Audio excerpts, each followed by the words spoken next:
Hi everyone, welcome to digital GK classes. तो SST pedagogy की class है। 20 number की पेडागोजी आती है, आप सभी को पता है। 40 नंबर का कंटेंट हम कर रहे हैं। आज हम पूरा 20 नंबर की पेडागोजी देखेंगे। प्लेलिस्ट बनी हुई है एसएसटी के नाम से, एसएसटी 2023। उस प्लेलिस्ट में जाओ, सारी वीडियोस देख लो। अगर आपने वो पूरी क्लासेस ईमानदारी से देख लिया ना, तो 100% आपके 50 से 55 नंबर कन्फर्म है। क्योंकि अभी जो 2023 तक प्रीवियस ईयर पेपर हुआ था, वो सारे पेपर्स मैंने डिस्कस किए हैं। आज भी वही पेपर डिस्कस कर रही हूँ। तो प्रीवियस ईयर पेपर नहीं मिल रहा है, ये सारे बहाने मत बनाओ। ऑलरेडी मैंने वही प्रीवियस ईयर पेपर सॉल्व कराया है जो अभी आपका एग्जाम हुआ है, ठीक है। तो अच्छे से देखो, स्कोर बताओ। आज की भी क्लास में स्कोर बताना कि 20 में से कितना नंबर आया है। साथ में टेलीग्राम इंस्टाग्राम का लिंक मिला है, वहाँ मतलब कमेंट बॉक्स में है, वहां पर मैंने एसएसटी हिस्ट्री, पॉलिटी और आज शाम को ज्योग्राफी उसके नोट्स जो है डाल दूंगी। 2 मैंने डाल दिया है, हिस्ट्री का एंड पॉलिटी का। बाकी ईवीएस के भी मैंने नोट्स डाल दिए हैं। तो आप सब कुछ पढ़िए क्योंकि समय बहुत कम है। और हाँ, बस सपोर्ट बनाते जाओ। 1000 लाइक्स का टारगेट अभी तक हमारा कंप्लीट नहीं हुआ है, तो प्लीज़ रिक्वेस्ट है कि 1000 लाइक्स कर दीजिए ताकि मैं और भी अच्छे अच्छे वीडियोस लेकर आऊँ। तो चलिए, जो लोग पहली बार आए हैं तो प्लीज़ चैनल को सब्सक्राइब जरूर कर लेना। देखो, ये क्वेश्चन पेडागोजी में पूछा हुआ था। तो लिखा है कि सामाजिक विज्ञान में एक विषय के रूप में माध्यमिक स्तर पर इन चारों में से क्या सम्मिलित नहीं है, जो कि एकदम कॉमन सा क्वेश्चन है, हर बार पूछता है। आपको पता है कि जो मिडिल लेवल पे है, हम उस पर भूगोल पढ़ते हैं, इतिहास भी पढ़ते हैं, राजनीतिक विज्ञान भी पढ़ते हैं, साइकोलॉजी नहीं है। तो नहीं वाला पूछा है तो पहला हमारा सही हो जाएगा। मनोविज्ञान नहीं शामिल है, ठीक है। आसान था ये क्वेश्चन। अगला क्वेश्चन देखिए, लिखा है कि ऐतिहासिक अध्ययन मतलब हिस्टोरिकल स्टडीज आपको किसके विकास में मदद करते हैं, किस चीज पे? क्या वो आध्यात्मिक पक्ष के स्तर पर, ज्ञानात्मक, मनोक्रियात्मक या फिर आर्थिक? अगर आपको पता हो तो हिस्टोरिकल स्टडीज जब भी हम पढ़ते हैं तो इससे हमारा कॉग्निटिव डोमेन जो है वो डेवलप होता है, हमारा ब्रेन डेवलप होता है। तो इसका राइट आंसर हो जाएगा ऑप्शन नंबर 2, ज्ञानात्मक पक्ष, कॉग्निटिव डोमेन। आपको पता चलेगा कि हमारा इतिहास क्या रहा है। तो कॉग्निटिव का मतलब क्या होता है? हमारा दिमाग, ब्रेन से रिलेटेड होता है ना, तो उसको डेवलप में मदद मिलेगा। दूसरा सही है। चलो, अब ये फिर से लंबे लंबे क्वेश्चंस आने स्टार्ट हो जाएंगे। ये देखिए, ध्यान से पढ़ो और बताना है। पहले हम क्वेश्चन को पढ़ेंगे, फिर ये 4 ऑप्शंस और कुछ इसमें से ही छांटना होगा, ठीक है। लिखा है कि भूगोल की कक्षा में शिक्षक विशेषित क्षेत्रों को ढूंढने के लिए विद्यार्थियों को निम्न में संलिप्त करने के द्वारा उनकी सहायता कर सकता है। तो इन चारों में से किसकी सहायता लेगा? टीचर की बच्चे जो हैं कोई विशेष क्षेत्र को फाइंड कर पाए, ढूंढ पाए। तो इन चारों में से आपको बताना है क्या चीज़ें जो है टीचर इन चारों में से अपना सकता है, किसकी सहायता लेगा, बस वही बताना है। अपने आप को टीचर मानो और ऑप्शंस पढ़ के हमको राइट आंसर बता दो। चलो देखते हैं। पहला लिखा है कि कुछ विशिष्ट विशेषताओं को पहचानने और रिकॉर्ड करने। तो जी हाँ, हम इसका सहायता ले सकते हैं ना कि कोई भी विशिष्ट विशेषताएं को हम पहचाने और उसको रिकॉर्ड करके मतलब लिख लें, रख लें। एकदम सही है। मानचित्र का अध्ययन करने। अब अगर आप एसएसटी पढ़ रहे हो, बच्चों को पढ़ाना चाहते हो कोई विशेषित क्षेत्र को ढूंढने के लिए, तो मानचित्र के बारे में तो बच्चों को बताना ही होगा, इसकी भी सहायता लेंगे। एकदम सही लिखा है। मानचित्र पर सूचना ढूंढने। जी हाँ, कई बार क्या होता है ना कि बच्चों को मानचित्र आप में से बहुत से लोग होंगे जिन्हें यही नहीं पता होगा कि कौन सा स्टेट किस साइड में है, ठीक है, ईस्ट वेस्ट नॉर्थ साउथ, कहां पर कौन से स्टेट के बगल में कौन सा राज्य है, बे ऑफ बंगाल के पास कौन सा है, अरब सागर, लक्षद्वीप, ये सारी चीजें तो ये बच्चों को बताना पड़ेगा ताकि बच्चे उसमें सूचना ढूंढ पाए। तीनों बातें सही हैं। विश्वकोश का उपयोग करने, ये हम कोई इसकी जरूरत नहीं पड़ेगी विश्वकोश का, ठीक है। तो हमारा राइट आंसर हो जाएगा पहला, दूसरा एंड तीसरा। कहां पर मिलेगा? ये रहा, ये हमारा राइट आंसर हो जाएगा। देखिए, मैं अगर आपको एक बार इंग्लिश में भी दिखाना चाहूं, आप इंसाइक्लोपीडिया का यूज थोड़ी ना करा सकते हो। हमें बच्चों को कोई चीज़ ही तो ढूंढवाना है, तो इंसाइक्लोपीडिया का यूज करना उतना सही नहीं रहेगा, ठीक है ना। विश्वकोश जिसे हम बोलते हैं। तो 4 वाला गलत है। लाइक शेयर करते जाइए अपने दोस्तों के साथ। चलिए, और इस बार तो ट्रेंड चला है कि इतने ऑप्शंस रहेंगे फिर इतना नीचे भी ऑप्शंस मिलेगा। तो आपको इसकी हैबिट बना के रखनी है और ये हैबिट आएगी प्रैक्टिस करने से। 134। देखिए, इसमें क्या हुआ है कि आपको ना सुव्यवस्थित करना है, मतलब एक ऑर्डर में लगाना है, ठीक है। लिखा है कि निम्नलिखित समस्या समाधान के स्तरों को सही क्रम में, समस्या समाधान मतलब जैसे कि आपके लाइफ में कोई प्रॉब्लम आए तो प्रॉब्लम सॉल्विंग सोल्यूशन आप सबसे पहले क्या करोगे, तो आप पता करने की कोशिश करोगे। तो ऐसे बहुत सारे क्रम होते हैं, तो इसमें आपको बताना है सही क्रम, मतलब इसको यहाँ पर नीचे लिखा ना 4 2 3 4, तो पहला दूसरा कौन सा सबसे पहले होगा, उसके बाद ऐसे क्रम में लगाना है। तो पहले हम चारों ऑप्शंस पढ़ लेते हैं। लिखा है, देखिए, मूल्यांकन और पुनरीक्षण, और ये जो है हम बच्चों के लिए भी कर सकते हैं। कार्य योजना बनाना और लागू करना, समस्या का सूत्रीकरण और व्याख्या करना, विचारों और विकल्पों को उत्पन्न करना। आपने चारों ऑप्शंस पढ़ लिए ना। अब बताइए आपको इसमें सबसे पहले क्या लग रहा है, क्या होगा? आप सबसे पहले आप खुद बताओ ना, क्या विचार और विकल्प को पहले ही थोड़ी ना उत्पन्न कर देंगे? पहले ही आप प्लानिंग थोड़ी कर लोगे, पता तो होना चाहिए आपको। मूल्यांकन भी आप पहले थोड़ी ना कर लोगे, आपको पहले तो समस्या के बारे में पता होना चाहिए, उसकी व्याख्या करो कि प्रॉब्लम किस टाइप की है आपकी, तो तभी तो शुरुआत करेंगे। तो पहला हमारा यही हो जाता है। तो तीसरा सबसे पहले आएगा, एलिमिनेशन मेथड का भरपूर यूज कीजिए। यहां पर तीसरा नहीं है खत्म, यहां पर तीसरा नहीं है खत्म, 2 ऑप्शंस बच गए। अब इसके बाद आप क्या करेंगे, आप बताइए? तीसरे के बाद से आप क्या करोगे? समस्या का सूत्रीकरण और व्याख्या करने के बाद से आप जो भी विचार होंगे, जो भी विकल्प होंगे, मतलब ऑप्शंस क्या क्या हो सकता है, उसको उत्पन्न करेंगे। तो ये हमारा आ गया दूसरे नंबर पे।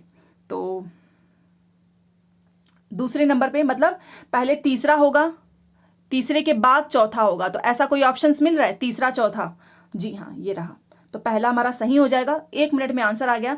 तो देखिए, उसके बाद से हम क्या करेंगे, प्लानिंग करेंगे और लागू करेंगे, और लास्ट में, सबसे लास्ट में हम मूल्यांकन करते हैं। ठीक है, तो ये होगा हमारा राइट आंसर, ऑप्शन नंबर 1। सारे क्वेश्चन ही इसी तरीके के हैं। नीचे आप ऑप्शंस ढूंढ के बताना है। चलो देखते हैं। लिखा है कि मान लीजिए कि आप सरल से जटिल उपागम में पाठ्यचर्या को सुव्यवस्थित करना चाहते हैं। सरल से जटिल मतलब पहले इजी इजी चीजें दो, उसके बाद से धीरे धीरे कॉम्प्लेक्स कर दो। तो नीचे दिए गए उपयुक्त अनुक्रम में लगाकर उपयुक्त विकल्प का चयन करें। तो इसमें भी आपको सरल से जटिल, इन चारों को ना सरल से जटिल में आपको ऑर्डर में लगाना है।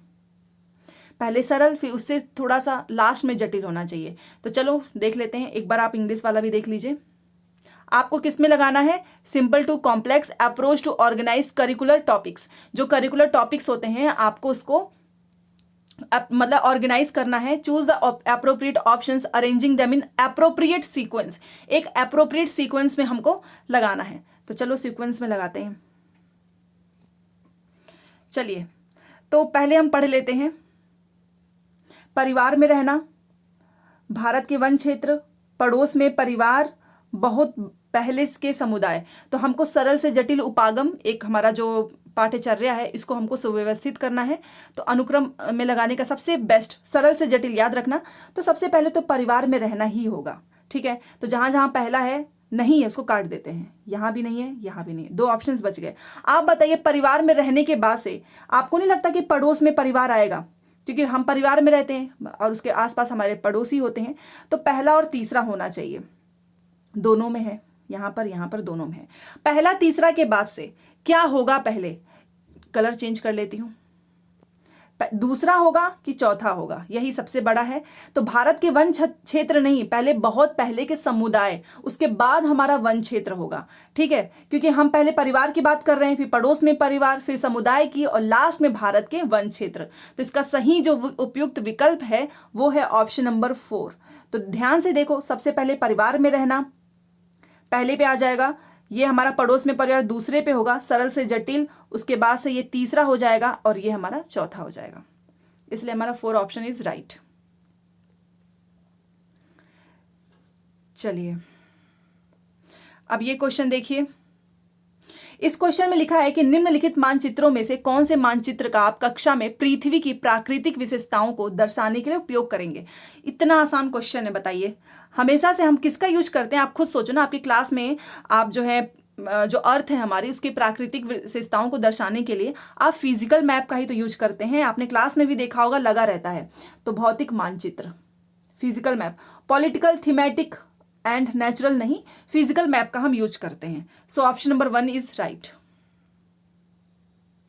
ठीक है,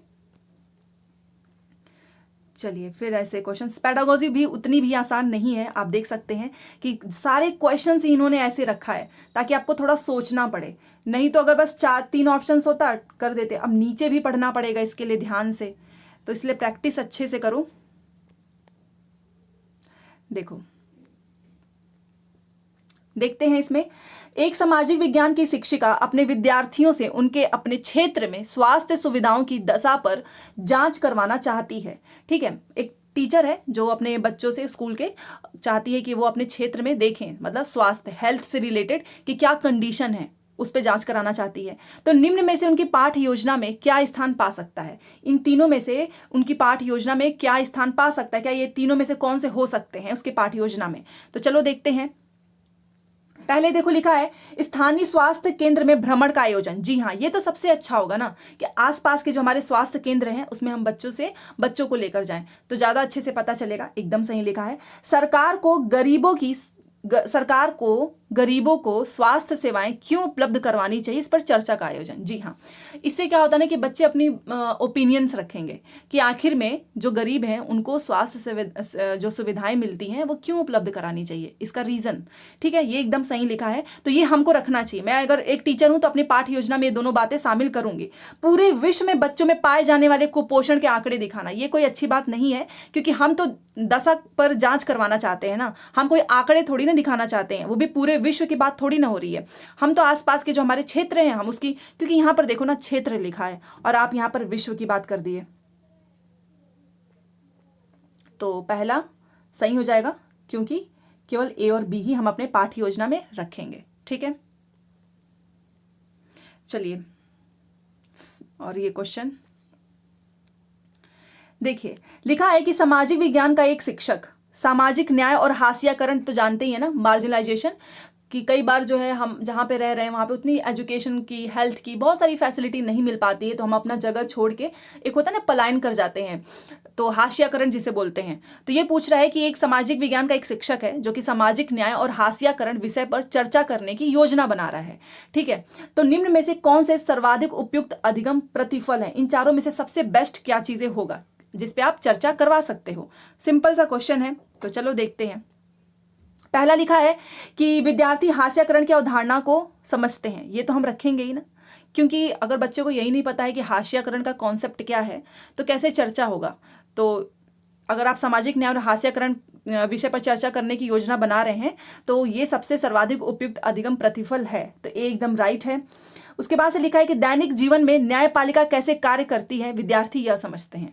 देखिए, हम सामाजिक न्याय और हाशियाकरण की बात कर रहे हैं। ठीक है, तो यहाँ पर दैनिक जीवन में मतलब हर दिन की लाइफ में न्यायपालिका कैसे कार्य करती है, इसको हम नहीं रखेंगे और ना ही ये कोई अधिगम प्रतिफल है। सी लिखा है कि विद्यार्थी पहचानते हैं कि वास्तविक जीवन में हास्यकरण कैसे होता है। ये एकदम राइट है कि बच्चों को ये पहचानना होगा कि रियलिटी में हाशियाकरण कैसे होता है, क्यों लोग एक जगह से दूसरे जगह चले जाते हैं। विद्यार्थी जानते हैं कि किसे और कैसे सामाजिक न्याय अस्वीकृत किया जाता है। बच्चों को पता होना चाहिए कि किसको और कैसे, जो सामाजिक न्याय आप जानते ही हैं कि हमें कभी भी भेदभाव नहीं करना चाहिए, चाहे धर्म हो, जाति हो, वर्ग हो, इन सभी पे, और कैसे एक सामाजिक न्याय अस्वीकृत किया जाता है, ये बच्चों को ज्ञान होना चाहिए। तो ये सबसे अधिगम प्रतिफल है उपयुक्त। तो ए होगा, सी होगा और डी होगा, तीसरा हमारा सही हो जाएगा। चलिए अब अगला क्वेश्चन देखिए। एक भी क्वेश्चन आपको ना ऐसे आसान वाले नहीं मिलेंगे, आप देख सकते हैं कितने लेंदी क्वेश्चंस हैं, तो इसलिए मैं बोलती हूँ कि पैटर्न चेंज हो चुका है पहले से। तो आपके सामने एग्जाम्पल भी है ना, ये आपका कब का है? हाँ, 1 फरवरी का आपका ये क्वेश्चन पेपर है। चलिए अब ये क्वेश्चन देखते हैं, कौन सा क्वेश्चन नंबर है देख लें। हाँ, 139। तो 10 क्वेश्चन हमारे कंप्लीट हो जाएंगे अभी। देखिए, लिखा हुआ है यहां पर कि मैं एक मुस्लिम बहुल क्षेत्र में रहती हूँ। इसका मतलब तो आप जानते ही हैं, जहां पर मुस्लिम की जो कम्युनिटी है वो ज़्यादा रहते हैं। मैं और मेरा भाई पड़ोस में ही इफ्तार की एक दावत में गए थे। मतलब मैं और मेरा जो भाई है पड़ोस में ही, जो मुस्लिम जो क्षेत्र जहाँ पे लोग रहते हैं, तो वहाँ पे दावत मिली, तो हम लोग गए इफ्तार की एक दावत में, और हमने परंपरागत कपड़े यानी क्रमशः शेरवानी एवं सलवार कमीज पहन रखे थे, क्योंकि अगर हम कहीं जाते हैं तो हम उनके अकॉर्डिंग ड्रेस भी पहन लेते हैं। बाद में हमने अपने कपड़े बदल कर जीन्स और टी शर्ट पहन लिए। ठीक है। फिर बाद में क्या किया कि अपने कपड़े बदलकर जीन्स और एकदम जो कपड़े हम पहनते वो पहन लिए। आप उस लड़की के वृत्तांत को कैसे देखते हो? आप बताइए कि जो लड़की गई, पहले उसने शेरवानी, मतलब उस लड़की ने सलवार कमीज पहना, फिर बाद में उन लोगों ने चेंज करके जींस टी शर्ट पहन लिया। तो इन चारों में से आप जो है उस लड़की के वृत्तांत को कैसे देखते हो? ठीक है, वृत्तांत का मतलब क्या होता है ये देखिए। How do you view this narrative? एक होता है ना, नैरेटिव हमारा बन जाता है किसी के लिए। जैसे आपने देखा होगा कि कभी कभी आपको किसी की चीज़ अच्छी नहीं लगती, भले से वो अच्छा हो, बट आपका एक नैरेटिव अपने दिमाग में आप बना लेते हो उसके लिए। तो वही चीज़ पूछ रहे हैं कि आप उस लड़की के वृत्तांत को कैसे देखते हैं। चलिए बताइए, इन तीनों में से 3 ही ऑप्शंस है। चलो देखते हैं।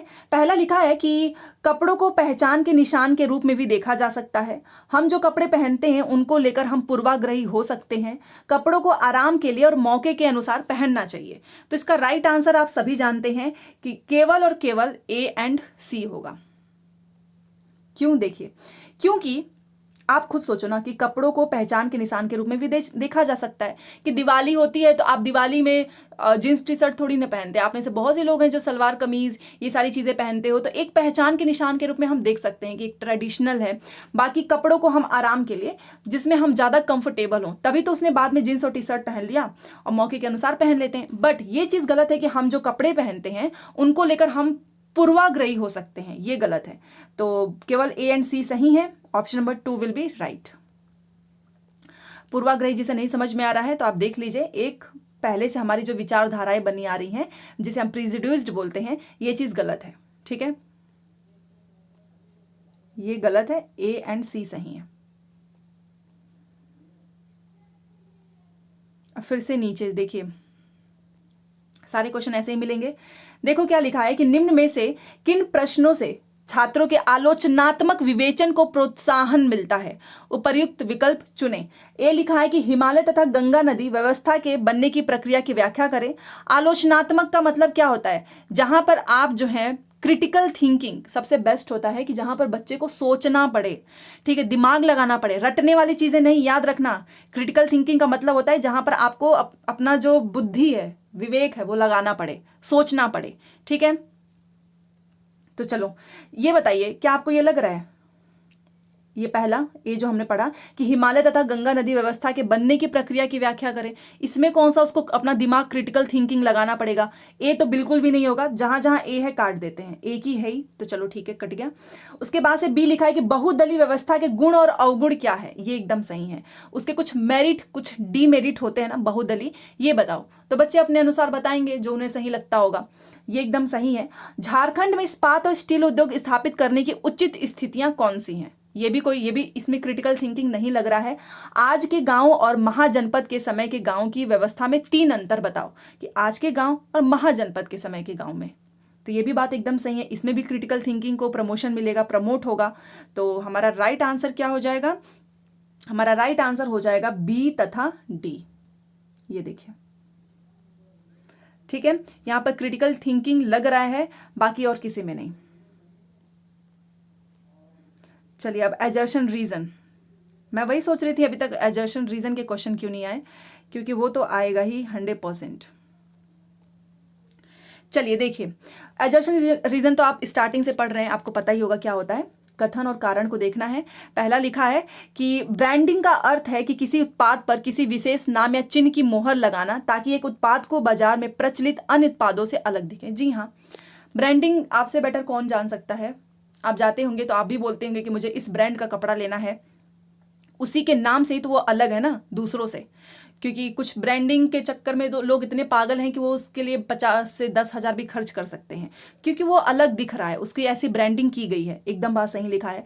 ब्रांडिंग या दागना पशुपालन की जरूरत से उभरा एक शब्द है, जहां मालिकों ने पशुओं पर पहचानने की समस्या को दूर करने के लिए अपना खास चिन्ह लगाने का सोचा।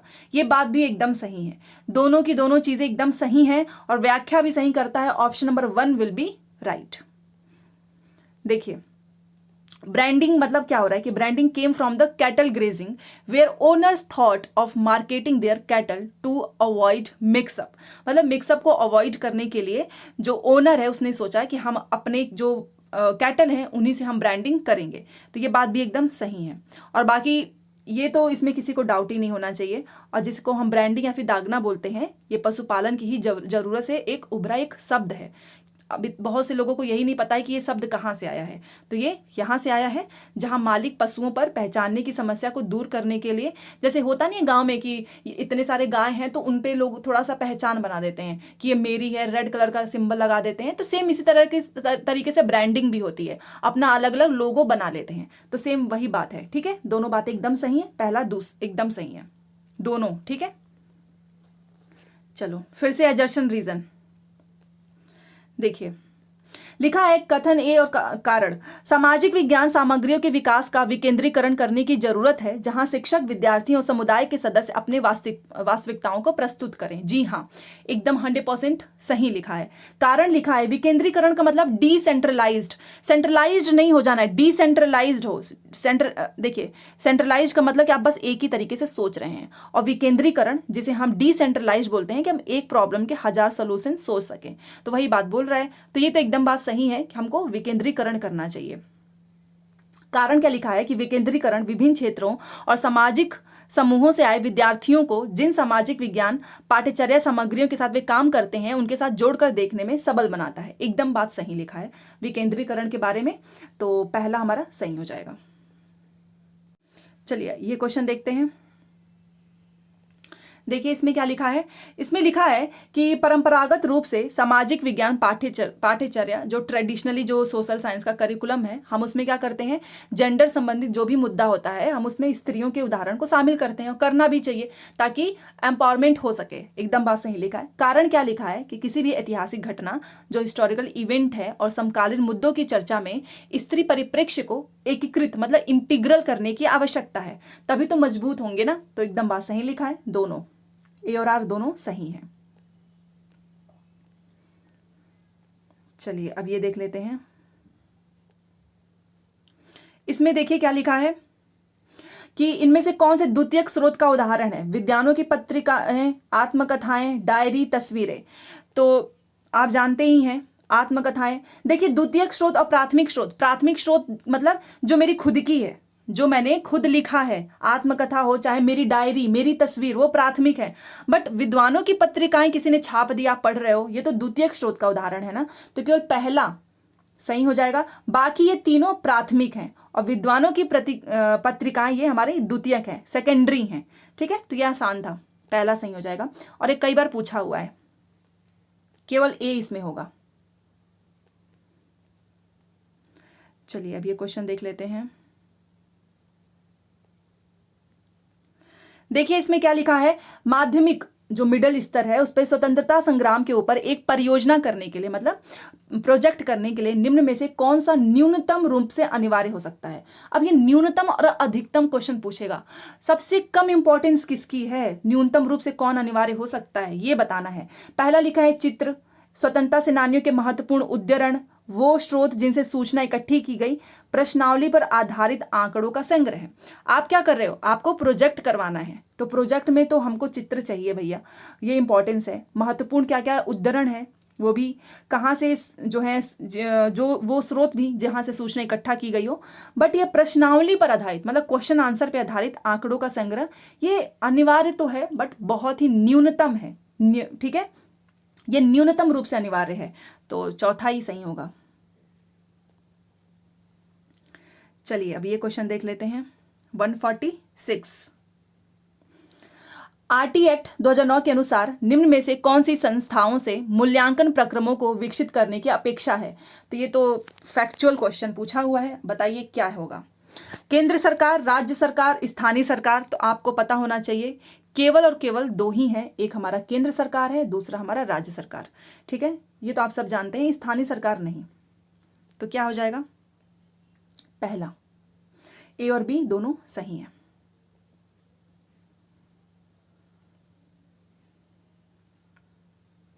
चलिए अगला क्वेश्चन हमारा 147 लिखा है किसी कक्षा या विद्यालय का आकलन चक्र से आरंभ होता है और किस पर समाप्त होता है, इन चारों में से बताओ।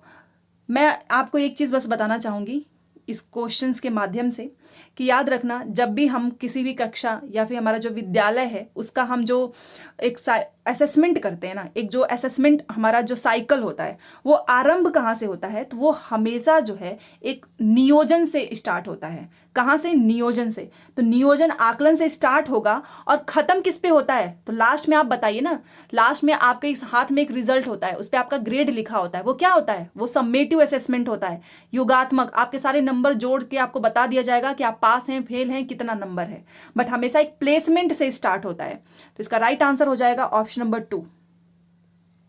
हमेशा हम प्लेसमेंट से स्टार्ट करते हैं।